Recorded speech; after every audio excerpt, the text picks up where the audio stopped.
اذان سے پہلے اگر صلاۃ السلام پڑھا جائے تو اس پر ایک وسوسہ شیطان کی طرف سے آتا ہے۔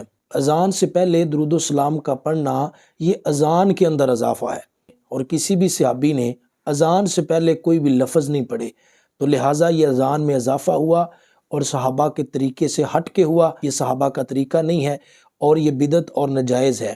آج اس وسوسے کا پردہ بھی ہم اٹھانے لگے ہیں۔ اذان سے پہلے کوئی لفظ پڑھنا یہ اذان میں اضافہ۔ چلو پھر ہم دور رسالت کی بات کرتے ہیں۔ یہ صحیح ستہ کی حدیث پاک سنن ابی داؤد ہے اور اس کی پہلی جلد ہے، اور حضرت بلال حبشی رضی اللہ تعالیٰ عنہ کی اذان کا وہ عظیم منظر ہے جو اس وقت ہوتا تھا کہ بنی نجار کی ایک عورت سے روایت کیا کہ اس نے کہا کہ میرا گھر مسجد نبوی کے گرد طویل ترین گھر تھا۔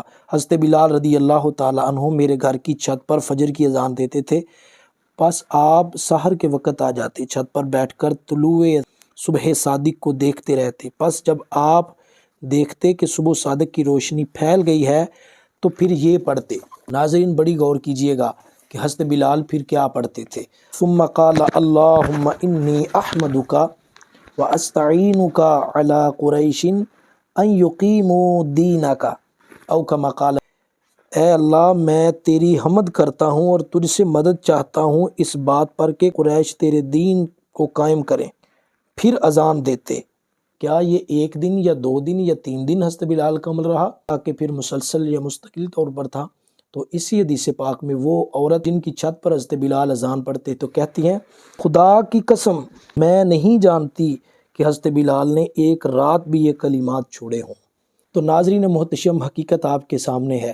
حضور نبی پاک علیہ الصلاۃ والسلام کے دور میں حضرت بلال اذان سے پہلے اللہم اور آگے کلمات جو ہیں وہ ادا کرتے۔ نبی پاک علیہ الصلاۃ والسلام نے نہیں فرمایا کہ بلال یہ اذان کے اندر اضافہ تم کرتے ہو، یہ بدعت اور ناجائز ہے۔ کیا نبی پاک علیہ الصلاۃ والسلام کے مبارک علم سے بڑھ کے آج لوگوں کو سوچ آ گئی ہے کہ یہ اذان کے اندر اضافہ ہے، یہ بدعت ہے، یہ ناجائز ہے؟ اگر یہ اذان میں الصلاۃ والسلام علیک یا رسول اللہ پڑھ کے پھر بعد میں اذان پڑھی جانا یہ اذان میں اضافہ ہے، تو بتاؤ پھر حضرت بلال پاک کے وہ کلمات جو ہیں وہ بھی کیا اذان میں اضافہ تھا، یا کہ اذان صحیح ہو جاتی تھی؟ اگر ہم الصلاۃ والسلام علیک یا رسول اللہ پڑھ کے اذان پڑھتے ہیں تو کہتے ہیں ان کی اذان الصلاۃ سے شروع ہوتی ہے، تو اب بتائیں کہ کیا حضرت بلال کی اذان اللہم سے شروع ہوتی تھی؟ اور ابن حجر عسقلانی رحمۃ اللہ علیہ کہتے ہیں اس حدیث کی اسناد حسن ہے۔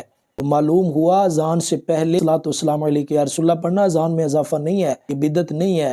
اور یہ بھی معلوم ہوا کہ صحابہ کے حوالے سے یہ کہنا کہ انہوں نے کبھی کچھ پڑھا ہی نہیں تھا ویسے ہی اذان پڑھتے تھے، اگر کچھ پڑھا جائے تو یہ بدعت اور ناجائز ہے، یہ بالکل جھوٹ ہے۔ یہاں پر یہ بھی دعوت فکر آ گئی کہ اگر ہم اس بات کو جان گئے ہیں تو پھر ہم بھی پھر اگر درود و سلام نہیں پڑھنا تو یہ لفظ پڑھا کریں، پتہ چلے کہ صحابہ کے عمل پر عمل ہو رہا ہے۔